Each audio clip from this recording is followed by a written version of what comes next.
Assalamu alaikum everyone. So today we will be doing something a little bit different. I will be talking about the omnipotence paradox, or how some people call it the Stone Paradox. So first, let me tell you what the dilemma is.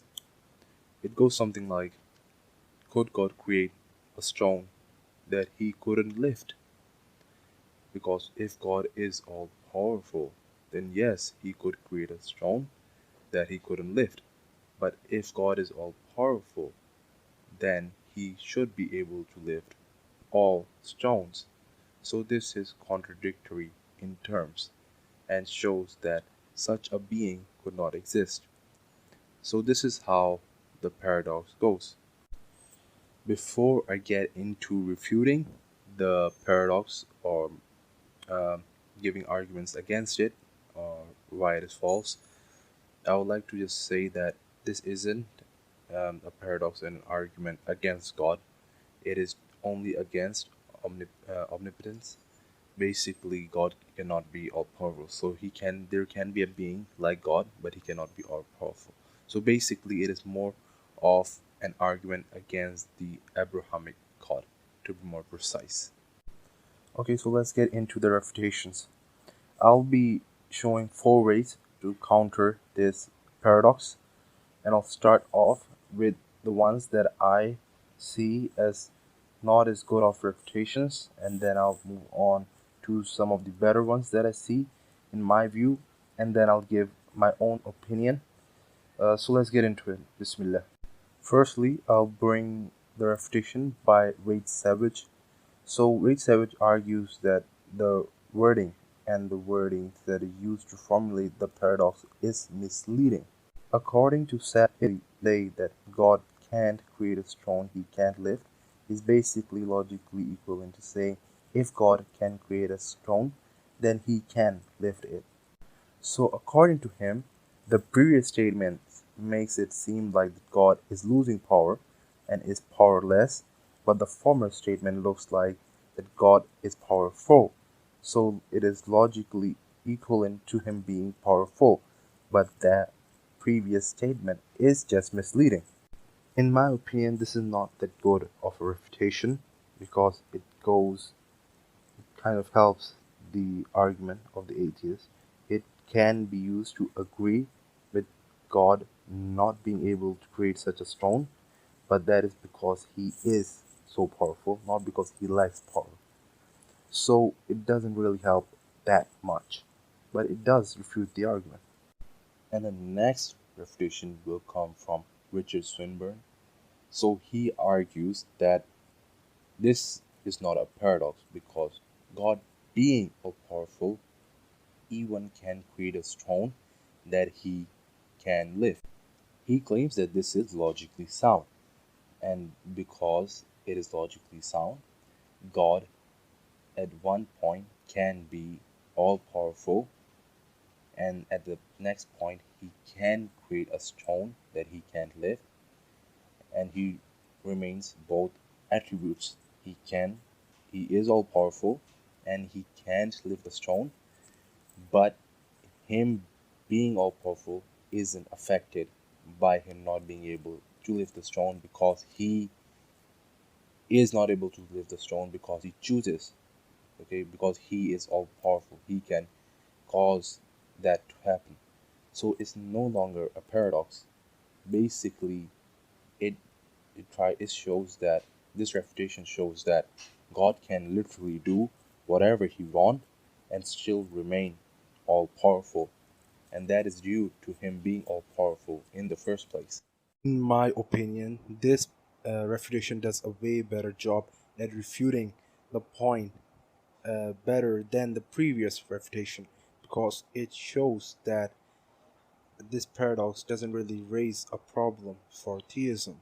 Now let's move on. The next argument is better and more consistent with the Islamic understanding and will give a better refutation for the paradox. So the next argument is my personal favorite way to refute the paradox, and I would say it completely destroys the paradox. It is an argument. It is a similar argument the one that I will be showing you will be the one that was brought forth by Ibn Taymiyyah rahimullah. It will be similar to that, but it will be the formulation of a philosopher known as Plantinga, Edward Plantinga, I believe, in his book about ontology, or I believe it was Gods and Other Minds. Yes, I'm pretty sure. I'm not sure if it was in the book about ontology, but it's definitely in God and Other Minds. So, in that book, he puts out the argument that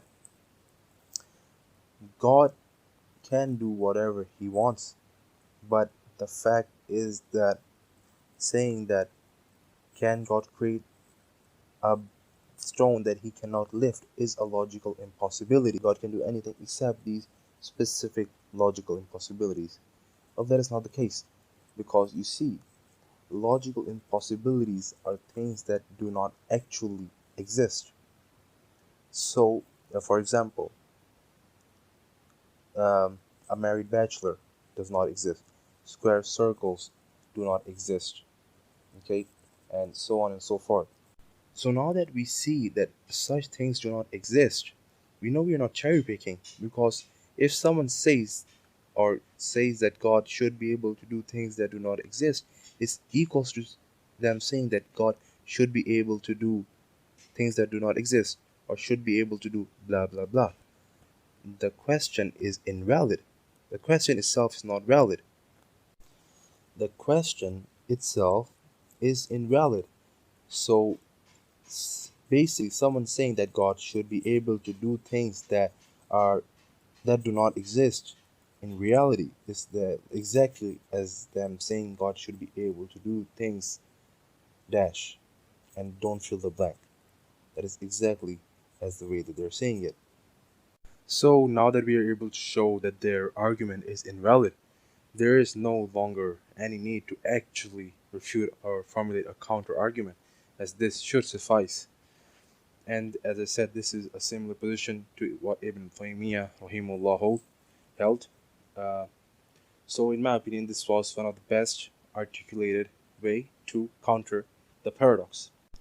Now, my 2 cents will be that we don't even need to form a counter argument or a refutation for the paradox itself, because the paradox attributes to God things that should not be attributed to him.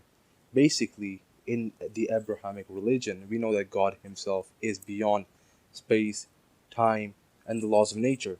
He is transcendental by definition.